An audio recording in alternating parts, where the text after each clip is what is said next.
Let's talk about DreamHack Dallas. We'll just do a little recap of what went on. We'll show a little bit of the Cloud9 series here versus TSM. Actually, we'll go back even one more game in case I need it. We'll probably be fine here. But let's just talk about it in general. DreamHack Dallas, man. What a weird tournament that was. That was very, very strange. Normally we see, some magic. Obviously, we were talking about that DreamHack magic on day number 1 or getting like an Echo Zulu in. Which was crazy. But to have only 3 out of the 8 World Championship teams make it to the final bracket was a little nutty, that is for sure. And then only one of them in the top 4. Absolutely crazy. But to start it off, DreamHack Dallas, I went on Thursday, and my dogs are barking. Of course they would be barking right now. So we went on Thursday. After dinner with Psionics, I went back and I took a shower, right? So I'm taking my shower. You guys might have heard about this where I hit my head relatively hard on day number 1 from James Bott. But so I go to get a towel out of the drawers, right? So I was like, oh, I forgot a towel. So I come out of the bathroom, whatever. Naked and nice and wet. Anyway, so there's 3 drawers. 1, 2, 3. And I pull on the bottom drawer while leaning over. But it's fake. It's not actually 3 drawers. But it's one of those that's just one large cabinet.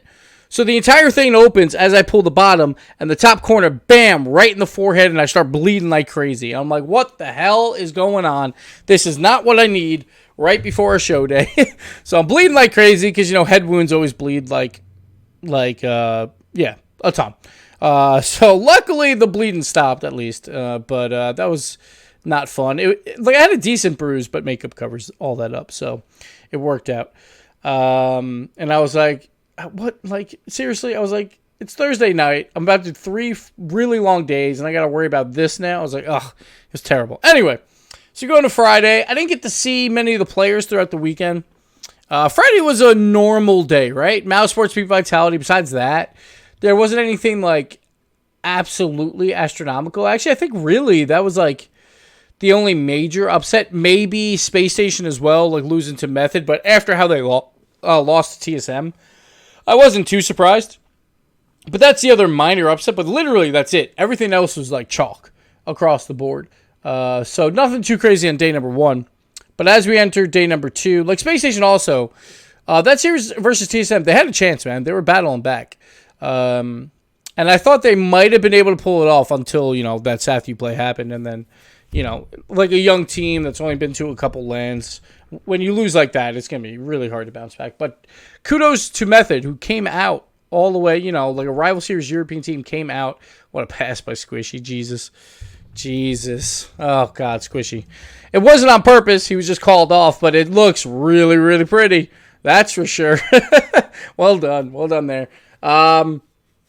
But yeah, Method, kudos to them. Vitality almost lost to Yo. That would have been insane. Vitality was not playing well all weekend long. I felt like even when Scrub came out, he was like, yeah, we had to just work on our teamwork passes and all that stuff versus Yo. I'm like, I still didn't see it late in that series. It was a lot of solo plays, a lot of just like sealing shots or whatever when they would get the chance. But Vitality looked miserable throughout the weekend, like compared to what we expected from them, right? Which was strange because obviously they showed up on land. They showed up at DreamHack Leipzig, so we would expect the same.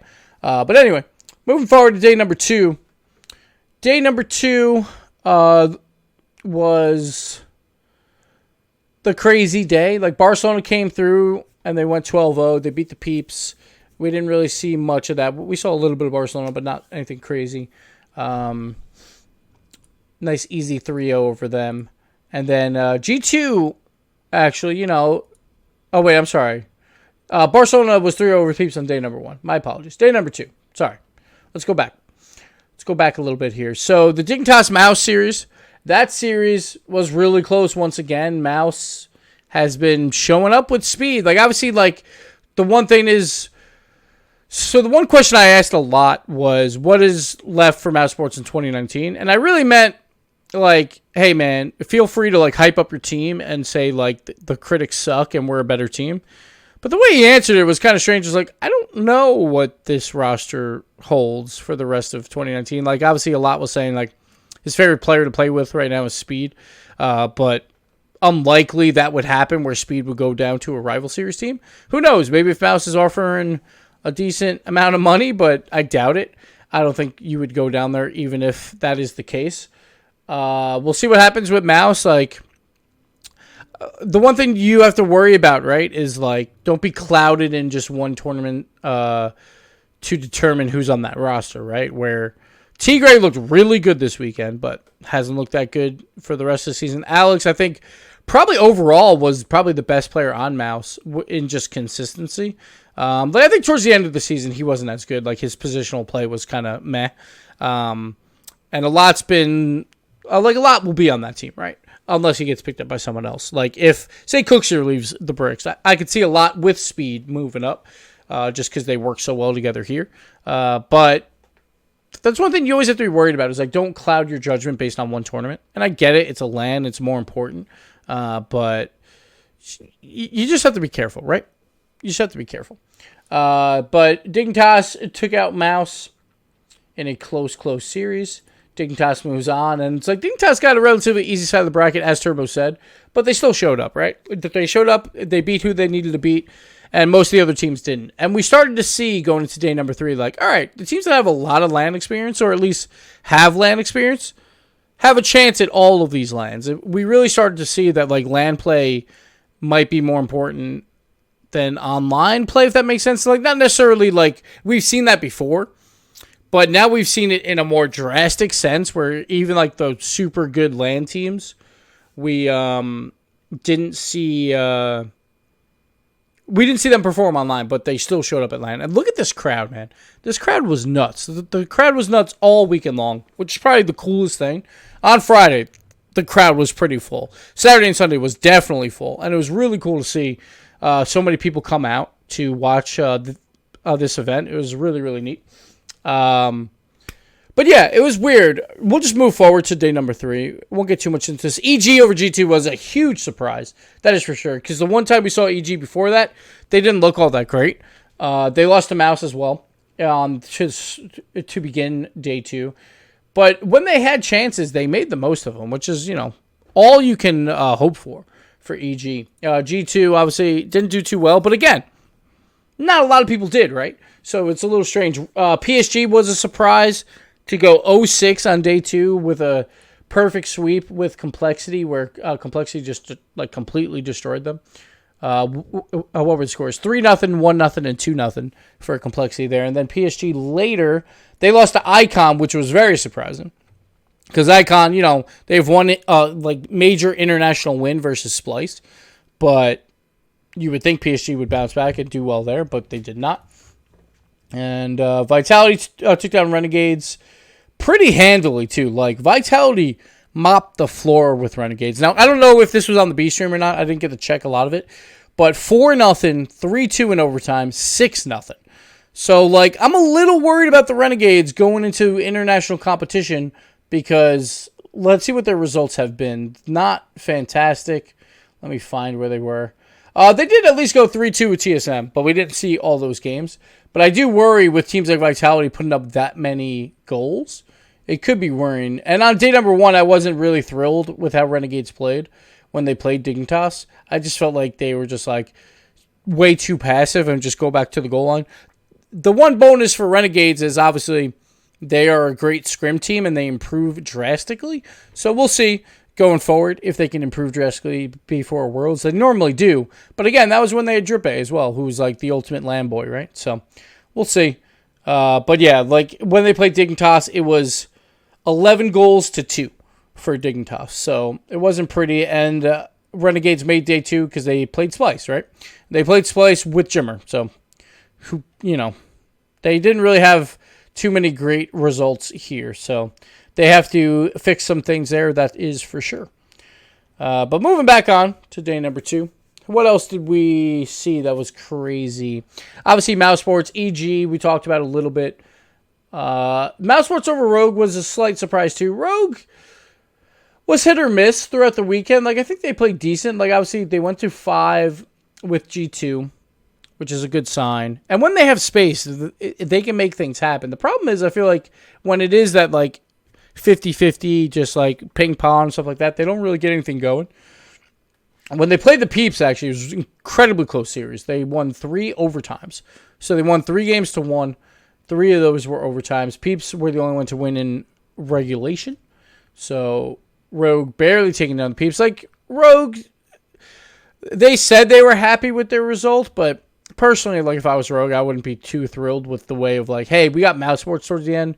Probably want to win that to make top 8 to really be ready for the World Championship. But, you know, what can you do? What can you do? Energy over Icon, not too surprising there.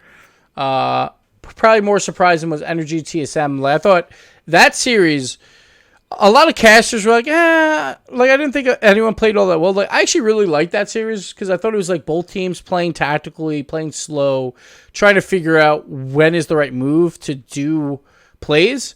But we still saw them pick up the pace when they needed to on like counterattacks or sealant shots or whatever. But I actually really liked that series between Energy and TSM. And it kind of just showed like people are starting to pick up on the Energy way of play of just like, let's spread out, no double commits, try not to make any mistakes, and then hope that we get something with some flair to score a goal. It seemed like that's what that was. But TSM, like all weekend long too, very low scoring series. Like the games they won, like they only scored 5 goals in a 5-game series versus Energy. Like people complained on Reddit. That was one thing I saw on Reddit was that people complained that I said that TSM is going to have to put up more numbers versus Cloud9, and then they showed that they beat EG, what was it, 5? What was it? It was 5-1 and 4-0 in 2 of the games. And I was like, you forgot about the other 3, man, where they scored 1 goal, 0 goals, and 2 goals. Like, it's not that they just need to score more consistently and score a lot. But their defense held up, obviously, versus EG when they did play. But let's talk about the EG-Barcelona series, man. That series was nutty. Like EG, like early on, Barcelona had all the pressure, but just couldn't find the back of the net, and EG was holding strong. And then anytime EG had any sort of possession, they just like would score, basically. That they would score after like 30 seconds of possession or 20 seconds even. Like a very quick possession, they would find the passes that they need and put it in. While Barcelona would have like a minute 30 possession and not get anything. So it was a little bit of a weird series, but well done by EG to win that. TSM got the reverse sweep on Mouse. I feel like Mouse, that old like third person moving up too much kind of cost them towards the end of that series. And again, TSM in that series only put up 6 goals in 5 games. So TSM not putting up a lot of goals throughout. Very, very defensive. And again, like I think that works on a lot of teams, but I didn't think it would work on Cloud9, and it did not. The one of very few predictions I got right. Cloud9 putting up numbers versus Complexity. Obviously a 3-0 there. And Dignitas, the 3-0, where they just dominated Energy. Like they completely controlled them. People were saying Justin was sick. Chrome was saying that, which I could see because it looked like he was falling asleep up there. It didn't look pretty at all. He also was just going for like solo dribbles off the wall where he would go like sideways and was like literally no threat whatsoever. So Dignitas was like, okay, just do your thing, use all your boost, and we'll just take the ball right after. So very weird series. The one note that I liked from Energy was Garrett, where he would try and make plays and then go for bumps. And that was like late game 2, game 3, where like he was trying to make things happen and just was not happening. Yeah, so that was that. Cloud9, Dignitas, I was lucky that I got the 4-1 right. I called the 0-second goal in game number 2, but then Cloud9, TSM, like we said, all right, so TSM, they got shut out 4 times in that series. All 4 wins for Cloud9 were shutouts. TSM put up 5 in one of the goal games, and then the other game they put up 2 goals. Do a barrel roll. I honestly have no idea why that happened. Was he holding the camera weird? Was that a bug? I have no idea. But yeah, TSM just didn't put up the numbers. Like they were very defensive, and they're gonna going into the next season. They have to find a way to put up more offensive numbers. Like, obviously, great showing from them, right? They took down the 2 rival series teams, and I think that was TSM's game plan. Like, wait for the mistakes from those guys and capitalize. And I think that worked out perfectly for them. But I just feel like their offense is just a little bit lacking still. But Cloud9, they get the win, but they don't know which trophy to hoist up. There's 2 of them now. There's one in the front. There's one in the back. Gimmick's confused. Everyone's confused. Let's hoist up this trophy that we can barely put our hands on. Oh, man. And Gimmick will get the MVP. He played out of his mind throughout this tournament, and I feel like Gimmick has always played out of his mind on Cloud9. He's finally starting to get some of that spotlight, I think, slowly but surely. But I've always been pulling for him. He's absolutely nutty. And, yeah, that was DreamHack. If you guys have any questions, we'll take them. We'll show some more gameplay here. But if you have any questions, we can take some, because I don't know what else to talk about DreamHack. So it was a long day, all 3 days. We had what? It's like 9 hours of broadcast on day 1 and day 2. And then day 3 was a little bit shorter, like 7 hours, but still crazy, crazy long. All right. You finally got plat. Nice job, Petty. Well done. Well done. But if you guys have any questions about DreamHack and stuff, what do you think of the controversy when C9 got up with 1 second left? I saw people complaining, but I feel like it was fine. No, I think that was perfectly fine. So I feel like it's fine as long as they didn't actually exit the game for stats. Yeah, like I think that's fine. One thing I always find weird is when people do exit the game. Like, I don't care if they exited the game anyway there. It's not the end of the world. But the game was over, right? So it didn't really matter. But I do like that, like, instead of them sitting there and, like, celebrating, but we don't get to see the camera shots. So I do think that it's a better way to go about it. So I didn't mind that at all. Has Vitality lost their magic? Like, it's one tournament, right? It's one bad weekend. And the one thing I'm going to say from this weekend is a lot of teams got quality losses, all right? They're going to get some wake-up calls here going into the World Championship, and who knows, maybe that'll help them. Like Barcelona, I feel like. They started out 12-0 on the weekend. They lose to EG. That's a big wake-up call, And, like, Vitality having a terrible weekend. Huge wake-up call for them. So, who knows? It could help them. Like, obviously, you want to win everything, but big wake-up calls are not a bad thing if you're going to do it in the smaller tournaments. So we'll see. But I think a lot of teams got some wake-up calls. Like even G2 losing to EG, right? Big wake-up call. So who knows? C9, I feel like all weekend, it wasn't too incredibly fast. Like, I felt like Torment was doing a good job being in that midfield and just setting up plays. In this last series was the only series really where I felt like Squishy did a ton, and he did do a lot. But I do feel like Cloud9's one of those teams that is like chilling around midfield, boost star here or there or whatever, but they know when to all move up together at the same time, and they do it really, really well.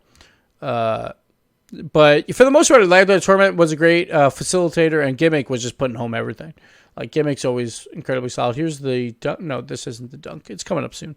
But, yeah, just incredibly solid play across the board. Like, a lot of times in Rocket League, it's nothing too fancy to win games, honestly. It's like, if you're playing well, if like your touches are solid and they go to the places where you want them to go, you're going to win games. It's not that difficult to call, but, I don't know. I want to see this Torment dunk. Let's see. Did you see Gimmick and Swishy feuding with each other? No, like, someone else pointed that out too, but, like, I don't mind people being like, all right, guys, we got to pick this up, Let's figure this out. It works out, Like, that's fine. That's just a competitiveness. Do I have a goal of the tournament? Probably Yukio's goal, right? That was pretty nuts. I can't really think of the other ones off the top of my head right now. It's all a blur. What else was really good? There's some other plays that were really good. I just can't remember because I didn't have to worry about doing top plays, which is nice.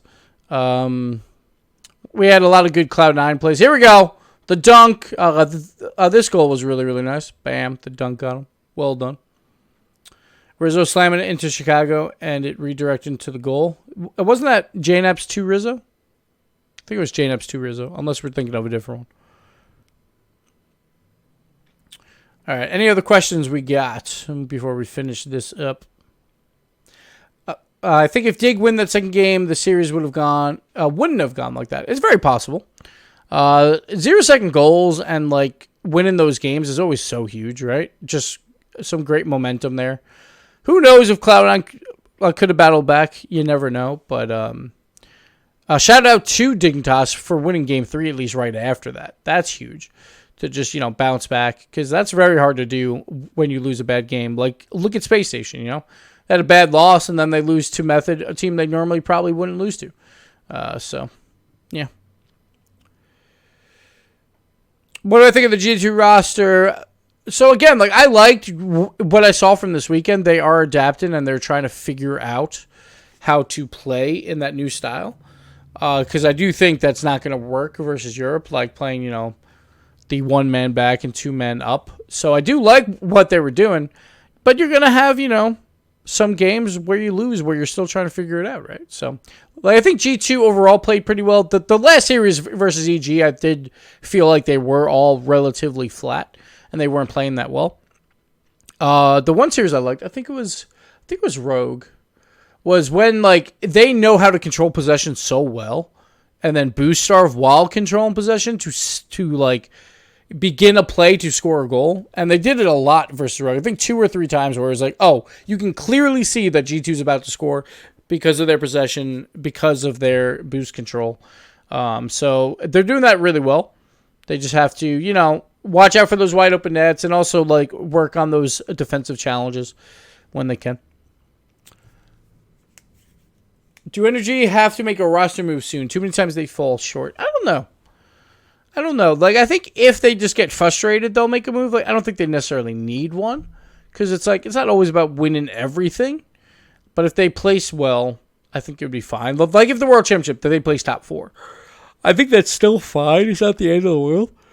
Excuse me. But, I don't know. Because it's like, who do you move for who? It's like, it wouldn't really work out that well, right? There's not a lot of players in North America that can play up to where Energy is. So, it might be a little bit more difficult. All right, what else?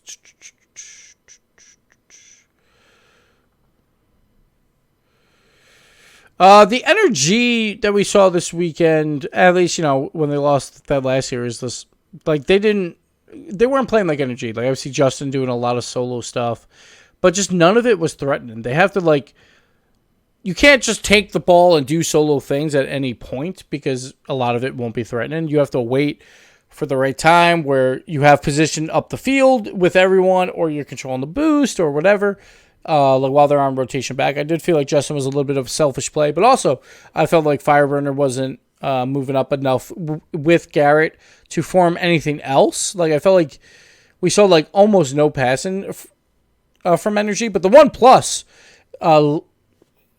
is basically so they lost 3 overtimes where Dignitas absolutely controlled all 3 games.